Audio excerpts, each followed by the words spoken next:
কি বোঝেন না?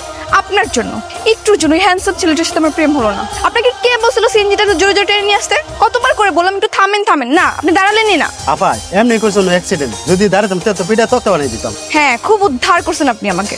সরি আপা। এখন সব সরি টরি বলে লাভ নেই। আল্লাহ জানে তোমার কপালে কোনো প্রেম জুটবে কিনা। আপনাকে 1 টাকাও দিতে পারবো না, যেটা দিচ্ছি সেটা নিয়ে থাকেন। ইস, রিপা রিতা তানিশা সবাই রিলেশন করতেছে, আর আমার পুরা কপাল, আমি শুধু ওদের কাপল ছবি দেখে বেড়াই। আল্লাহ, আমার কপালে কি একটাও প্রেম জুটবে? হে আল্লাহ, আমার একটা রিলেশন করার দাও আল্লাহ, একটা ভালো ছেলে কপালে জুটে দাও প্লিজ আল্লাহ প্লিজ।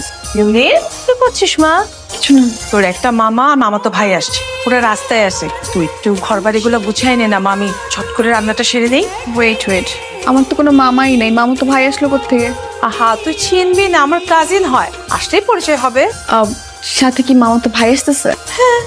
নাম কি? আদিত্য। Nice name. দেখতে কেমন? হ্যাঁ, অনেক ভালো। কেন রে? না এমনি আর কি। তুমি যাও, আমি সব কিছু গুছিয়ে রাখছি। আদিত্য। মামা আমি খুলতেছি, তুমি খুলো না।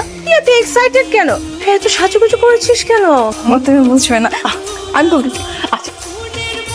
আসসালামু আলাইকুম। ওয়ালাইকুম আসসালাম। কে আপনি? আমি তোমার মামা। ও, আদিত্য ভাই আসে